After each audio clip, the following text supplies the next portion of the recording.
Hello, hello, ladies and gentlemen. Good afternoon, good evening, good morning, wherever you are in the world. And as we promise every day, to the daily 20 minutes to get to know the speaker and to get a sneak peek of their speech. And today I have my friend Barry Overton, and I have Cynthia Simons, and I have my friend from Nigeria, Muyua Fasakin.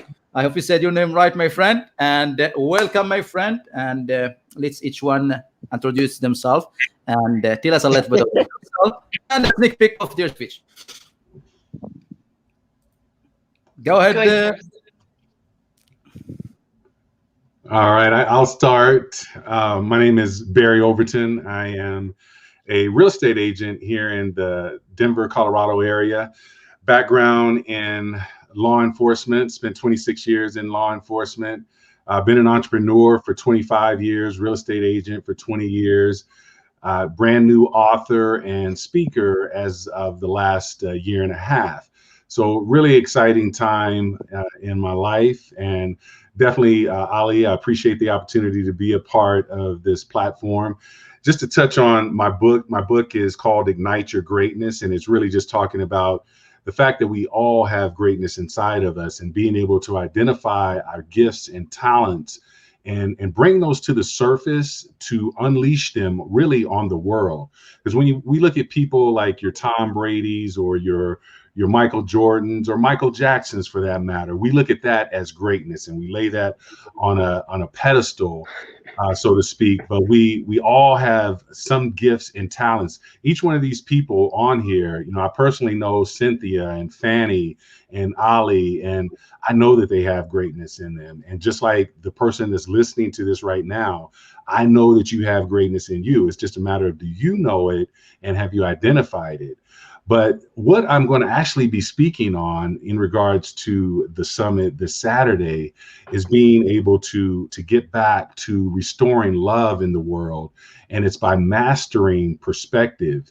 And when I say that, we all have our perspective or our viewpoints on different subject matters and different things that are going on in the world right now. But the problem with it in many cases, you probably see it on your Facebook timelines of, you can see one group or organization, they have one particular viewpoint, and then there's a whole nother group that has the exact opposite viewpoint. Well, one of the things that I'm going to do, I'm going to take you through an exercise when we get together on Saturday, and I'm going to just take a book. It doesn't matter which book. This just happens to be a book that is always close by for me. But I'm going to give you an example of this book, in any book for that matter, and how to take a different perspective of when just looking at the cover of a book. They say you can't judge a book by its cover, and I'm going to use that as an example to give us better perspective on how we look at one another, how we look at the decisions that we make in life, and how we can come back together in restoring that love within our communities, within our different neighborhoods, within our families even. And because we've had so much discord, particularly in the US, we've had a lot of discord over the last year. So really excited about having that time to share that with you. And thank you for the time, Ali.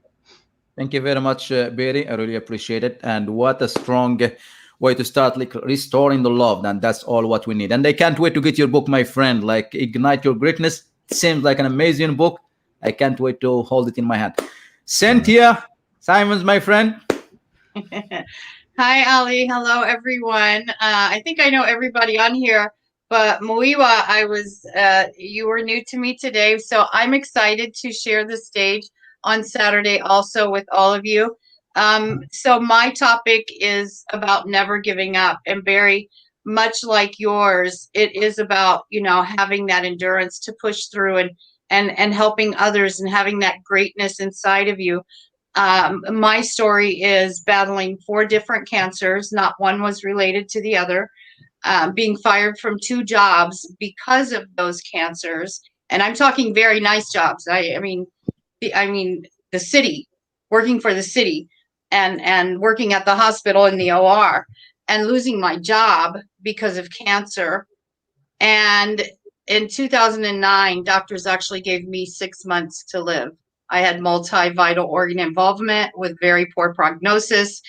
They said, take your last vacation, at best 6 months.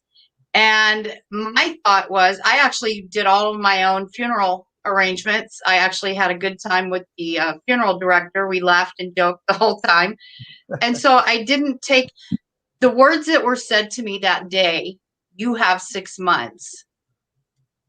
I looked at the doctor and I said, you be the doctor and let God be the timekeeper. So really, it is what we allow to come into our brain, what we allow our mind and our thoughts to overtake us with. And so if we think I'm dying in 6 months, I can just about bet you're going to die. If you keep elaborating on things in your mind, I'm sick, I'm sick, I'm sick, you are going to be sick. And you can almost bring it on yourself. Stress is what kills people. People need to realize, I just started a new website that is called Dis-ease, because disease comes from dis-ease. It's dis-ease in the mind, dis-ease in the body. And so really, my message to people is never give up. I don't care what is said to you. You can't make it because my children are multiracial. I never allowed them to use the color of their skin to hold them back from achieving any goal that they wanted.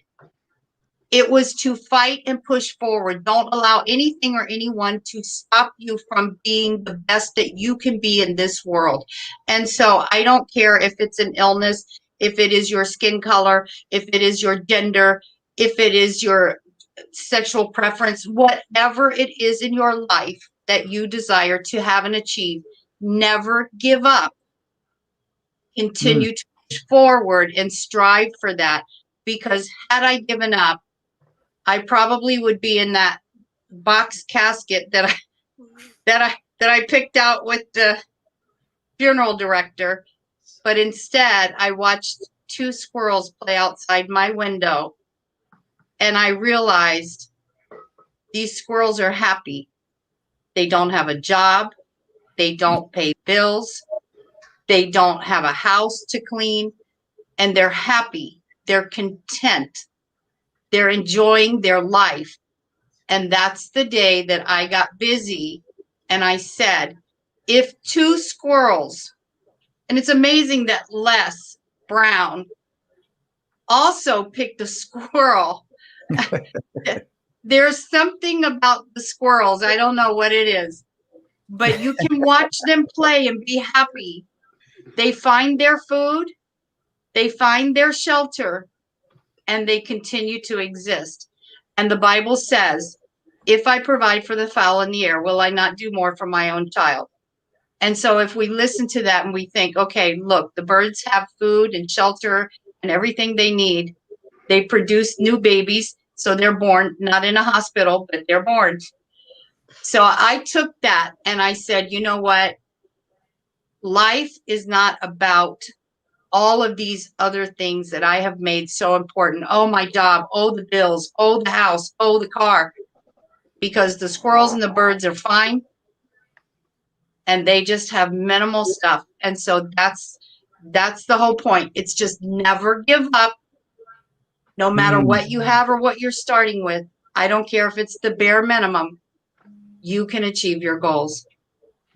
I love that. I love that, Santia. Thank you very much. Never give up. It doesn't matter. And don't let anybody, as Les Brown said, don't let anybody's opinion be your reality. No matter what. You're black, you're white, you're yellow, you're Asian, you're African, you are Moroccan, you are Muslim, Jew, or Christian. Be who you are. And don't let anybody give you that label. Be the squirrel and be happy. Live the life. And every morning when I walk, I see the squirrel. They are like, I don't know, there is some energy about them. It's just like watch somebody give you so much contentment. You know the amazing thing about them, Ali, I want to say, I watch them. They actually get the acorns off of our oak tree and they dig holes in the ground and they bury them. And they go back in the wintertime and they know exactly where they put it.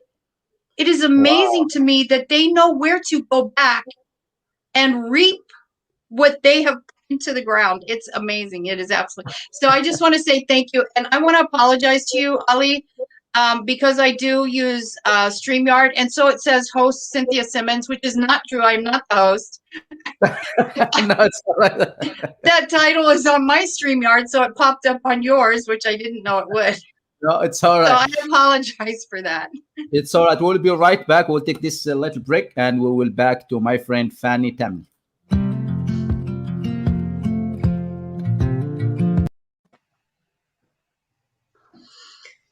Hi, everyone.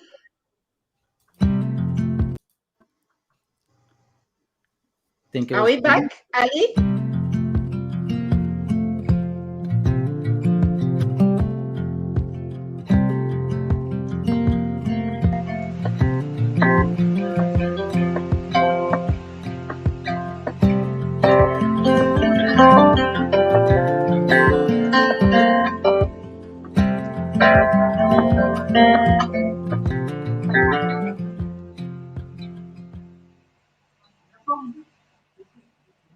Hi, everyone. Hi, Fanny. Can you hear me, Ali? Yeah, I hear you. Yeah, I think it's slow on my when it's go live. Yeah, I can I think hear it you. takes a couple seconds on my end. Yeah, but you can go ahead, my friend. Hi, thank you so much, Ali. What a wonderful job you are doing. This is really, really amazing. Thank You're you. such an inspiration. Wow, really, you are to me. Hi, ladies and gentlemen. This is Fanny Temi. I'm a motivational speaker. I'm a mindset coach. And I'm so happy. It's really, really an honor for me to be here with you and to share these few minutes with you. Wow. Well, all the way from Geneva, Switzerland. Well, how Welcome, my are we friend. going to Welcome. talk? Sorry? I said welcome all the way from Geneva, my friend. Yeah, I'm so happy to be here. You know, can you imagine? We can move from Geneva to Canada without moving from my my sofa. 100%. Yeah. Yeah. Well, on Saturday, I'm still not sure about what I'm going to speak, but I really want to share about a dream that I have. I do have a dream, a very big dream. I have a dream of a world where each and everyone will believe that he's the apple of God's eyes, that he or she were created in the image and the likeness of God, that you are so powerful. I mean, the great I am, you are just exactly as him, created the same way with everything, with all the capacity, all the abilities. And I just want to encourage you by telling you that there is no need to look at Ali's gift or Ali's talent. No, because the word says that we were all created with God, great gift and talent. And you are unique. You are so precious. And your life is worth living. I want to tell you that no matter even if you're a speaker and Ali also is a speaker, you will never speak the same way as Ali. You always have your own audience, your own people. Your story will resonate only with some people and never with the same people as Ali. So I really believe that it's possible to all really love each other as we love ourselves. But I think most of people, we keep fighting each other and we don't love each other because we don't, first of all, love ourselves. And it starts by knowing who you are. Who do you say you are? Do you really know your identity? That you are so great, full of greatness, so awesome, so beautiful. No matter your circumstances, no matter your situation, it doesn't matter. What God says is it is. He says that you were created in his image and his likeness, that you are full of greatness. You carry his spirit inside of you. I mean, you're so great. If only you could shift your mindset and believe in yourself. Come back to yourself. I think people really have to have more time with themselves. like take the time to just have a date with myself and knowing who I am. What are my strengths, my weaknesses? What are all the things, the talent and the gift that I have? And not be admiring people's dreams and life. And it's true. For many years, I was doing the same, looking at other people's dream, admiring other people's life. And I knew that no, this was not right. Something was not going on well. I really want to encourage everyone that you are so full of power and greatness, and you don't really need to hate someone or to come on someone before to arise. No, you have your own lane, your own calling. Your calling is your calling. Nobody will never be you. So let's love each one another. Let's really, the word says that love your neighbor as you love yourself. So start by loving yourself. Love yourself, and you will see the greatness in the other person. You will see that Ali is your brother and not your competitors. No, you will see that you can come together and just and rise and shine together. It's more about coming back to the basic values like compassion, love, forgiveness, and more knowing who we are. If you know your identity, and you know that you were created for a great purpose, that you have a purpose, and that purpose is so great, and you take time to go for it rather than to turn on looking at someone else, you will discover that wow. Mhm. So Powerful.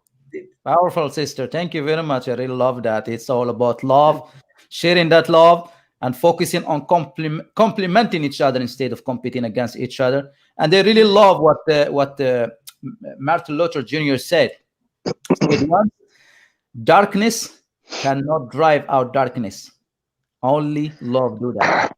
And hate cannot drive hate out.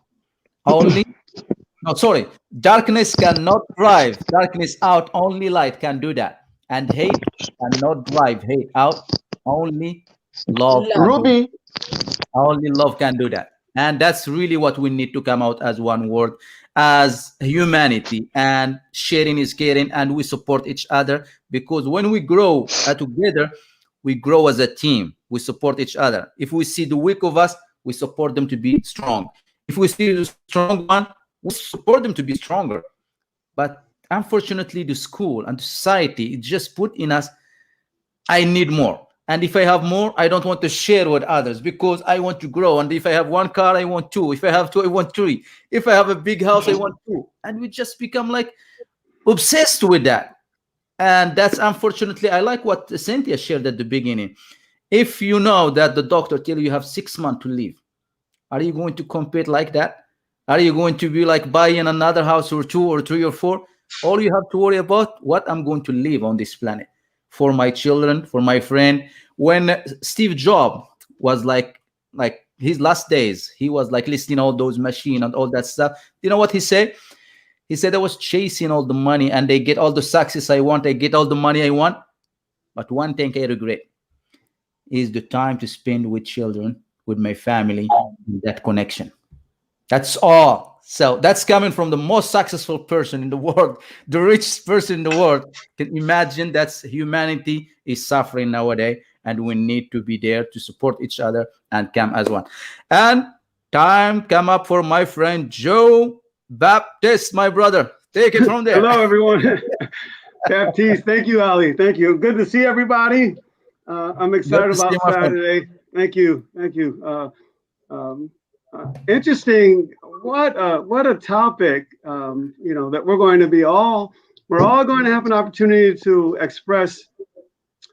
Not only our perspective and some facts and maybe some data, some statistics, whatever about humanity. And I personally want everyone here to know, and I'm going to bring it up on Saturday. And I don't know about each one on the panel, but I want you to know that I was challenged with this subject matter, personally challenged with it. Not for me as far as my own lifestyle, but the message that I wanted to convey on Saturday. It really took me some time to come up with what I was going to share. And I think that across the board, all of us are going to have such an impact on the audience and future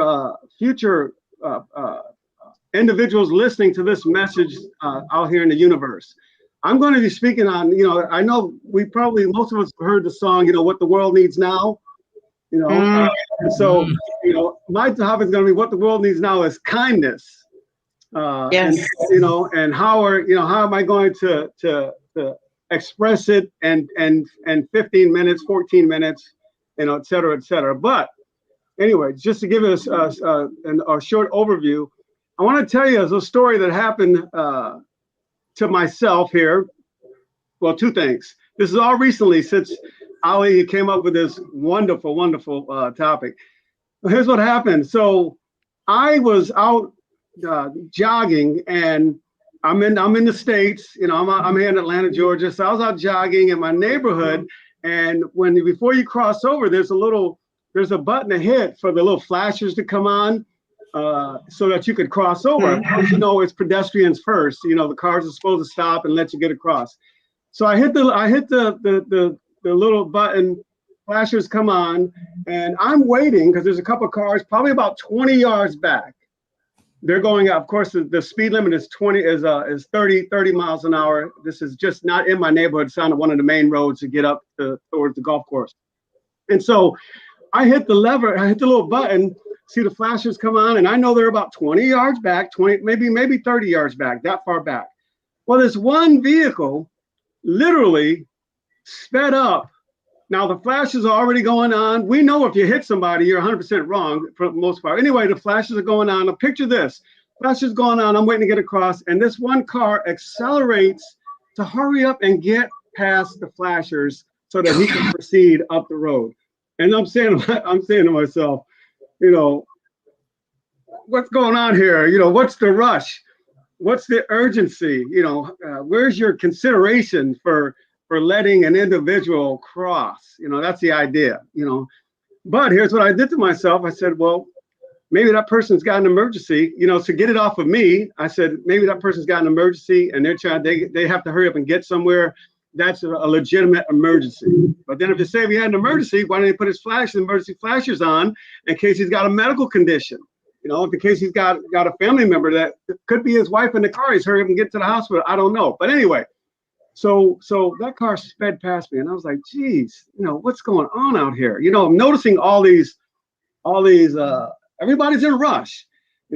Another guy goes around on a 2-lane road, goes around around the car in front of him. I'm in traffic, gets in front of the other car only to hit his brake at the traffic light. Come on, what's the rush, people? What's wrong with you? That's all this pent up, everybody's in a rush to get somewhere. A lot of people are so much in a rush, they don't even have time to stop and get gas, and their tank is on E. So these are some of the things that just have happened to me in the last couple of days, that because of this topic, maybe I'm noticing them more. But so my conversation about kindness is what it's going to do for you. What's it going to do for you? What are the benefits? Feature benefit. What it does not only for us, but also what it does to people that you share it with. There's some examples that I'm going to share with you. Now, who wouldn't want to disperse kindness to others when it's going to help you? I'm going to talk about how it's going to help you with your blood pressure, anxieties, stress. Across the board medically, when you're kind, when you're good to people, it opens up, as we probably all know, it helps with your heart rate. Oxytocin kicks in, and that's a benefit to you that, going to help you personally. So I'm going to be kind of hopefully focusing on the benefits of being kind to others. And the benefits that not only what do you get for being kind, you get to live a little longer, you get health, blood pressure, reduces your stresses, pass it on to someone else, they pass it on to someone else. Hopefully, when you do nice, you smile. The old saying, when you smile, the world smiles back at you. You know, so today my exercise over at the park, and I'm over at the park, and before I get my run on, there's a lot of people coming my way, and 90% of the time I'm saying, hello, hi folks, how are you? And they get a response back. You get a cheerful greeting back. Hey, how are you? Hi, you know. And then you go by somebody else and they don't want to talk to you. They don't want to look at you. You know, they don't even want to acknowledge you. They act like they're looking at their phone, whatever. So I find this to be, I don't want to say the word controversial, you know, because, you know, I don't want to say controversial. It's just that there's not enough of it, you know, in the world today. And you know, we're only one, right? Just each one of us out here right now, we're going to have our say to the public and the attendees on the event. But it is important because it only takes one. Look how one person has changed the world. Like you said, Ali, about Martin Luther King Jr. Martin Luther King Jr. What was his impact? You know, others that we listen to, the Wayne Dyers, you know, the Think and Grow Rich, Mr. Overton, you know, Napoleon Hill, you know, all these people before us who have impacted the world and left an impression on someone else. So we can do it personally in our own circle, in our immediate circle, and then hopefully they'll share it with others. So I'm excited. I finally brought it all together. You know, I'm looking forward to it. I'm going to have some inflection points that are personal to me. You know, and I know this isn't my 15-minute speak here, so I just want to say that I'm excited. I'm looking forward to hearing everyone's speech, and it's going to be extremely impactful. I really, really, really, really love this subject matter we're going to be discussing on Saturday. I'm happy to be here with everyone today. I hope everyone's day is going absolutely fantastic. Thank you. Excellent, excellent. Thank you very much, my friend Joe. That's amazing. It's all the world needs is kindness, and I like that you said everyone in a rush. And as Gandhi said, there is more to life than increasing its speed. Well said, Gandhi. Ali, can I intersect something here? Sure.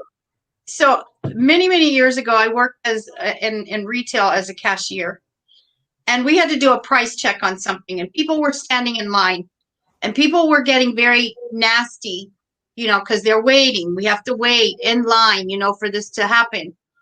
And so really nasty comments are being made. So I stepped from behind my cash register and I came out to where the line was. And I leaned into everybody and I said, I'm sorry that you're being held up here. There could be a fatal accident getting ready to happen on the highway. Mm-hmm. And God doesn't want you to be part of that. So he thought perhaps he would hold you up here for just a few extra moments to keep you safe. And I said, so I'll try to get you out of here as soon as I can. And I'm sorry for the holdup. I went back behind my register. You didn't hear a peep out of nobody. Nobody ever said a word. Nobody ever said, hurry up. Everybody was like quiet, because when you think maybe there is a reason, like Joe was just saying, people are in a hurry. Maybe there's a reason that God is slowing you down, keeping you right here for just a second, because something could be getting ready to happen. He doesn't want you in. 100%. Well said. Well said, my friend. Well said. Now we have our friend Miyuwa Fasakin from Nigeria. Introduce yourself, my friend, and give us a little. All right. It's nice to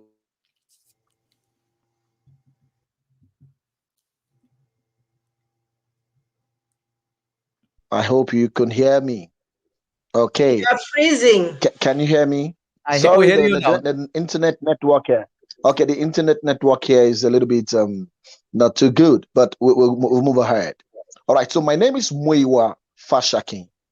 I'm the founder of World Change Summit. I'm the founder of Center for Applied Creativity Africa. And I'm a lead consultant of Sure Success Consultancy. I am an advisory board member of United Nations World Creativity and Innovation Day. I'm a founder of School of Creativity, Nigeria. I'm a leading expert on creative intelligence, one of the leading experts in the world presently, as endorsed by World Creativity and Innovation Week, Oxford, Ohio. I do a lot of works on creativity and innovation. My intention is to create a better world, but I realize that you cannot create a better world except you create your own better world first. So you create your world, you make your world comfortable, you make your world convenient, you make your world loving, you make your world full of kindness, then others come into your world. They see what happens in your world and they go out and create a better world too. So that's what I perceive about creating a better world. So you might not be able to create a better world as individual, but create your own world. Let it be accommodating, let it be loving, let it be transforming, let it be life-changing, let it be impactful, let it be influential. When others come into your world, they see what is happening in your world, they take it out of there and create a better world for themselves. So others will get into their world and it goes like multiple effects of, of creating your world. So that's my mindset about that, and I teach creative intelligence as a leading expert in the world. And one of the things I emphasize is understanding how to apply your creativity to whatever you do. And according to the World Economic Forum, creativity stands to be one of the first 3 skills needed to succeed in this century. And like somebody said, that the future belongs to those who are creative. So if you're not creative, then there's a dash on the future. So innovation and creativity goes together. When you're creative, we expect you don't stop there. You should be innovative, because creativity is a necessary condition, but innovation is a sufficient condition. So I preach creativity, I preach innovation, I preach transformation, because those things will bring transformation to the world. So basically, if you're looking at a better world, there should be a level of creativity that should be applied to your community, to your environment, to the work you do, to the vocation you are up to. If you can apply creativity, then you're going to be creating a better world. And like I said, this year, I was reluctant to wish people Happy New Year, because we do not really have anything like Happy New Year. We can only have Happy New You. If there's no new you, there cannot be a new year. So what makes it year is not the season. It's the decision to have a new year by having a new you. So if you don't have a new you, you can't have a new year. What makes it new is you, not the season. So basically, that's what I've been preaching for this period. And that's what World Change Summit is about. We're trying to help people manage changes, facilitate changes both organizationally and individually through creativity and innovation. So whatever work you do, we preach creativity injected there. I've spoken on creativity to pastors, to priests, to teachers, to parents, to teenagers. So that is the in thing. That is the future, and the future is here. So on Saturday, I hope by the grace of God, we'll be able to talk about how to create a better world, but creating your own world first, so that others can come to your world, be happy in your world, be excited in your world, and have hope in your world. Then they go out and create a better world. Thank you. Wow, that's very nice, my friend. Let's all use our creativity, innovation to create a good, beautiful humanity starting inside us first. Let's all be that change that starts from us. And I love that. Like, there is no new year, there is new me. And when we create that new me, new creative, new innovative to make a new humanity, that's all we are hoping for. Thank you very much, my friend. Thank you Thank- very much. I promised I Thank you. said 20 minutes, but Thank we went a little bit over. But it's amazing. We can't let go of it. So that's why. So I can't Thank wait you. to see you all on Thank you. Saturday. It's amazing. Good connection. Really. I love the energy. I love everyone's like message. I can't wait to hear everyone's speech. Thank you, everyone. Have a Thank you. wonderful day. Thank See you you. all on Bye, Saturday. guys. Have a great Bye. week. Guys. Thank you.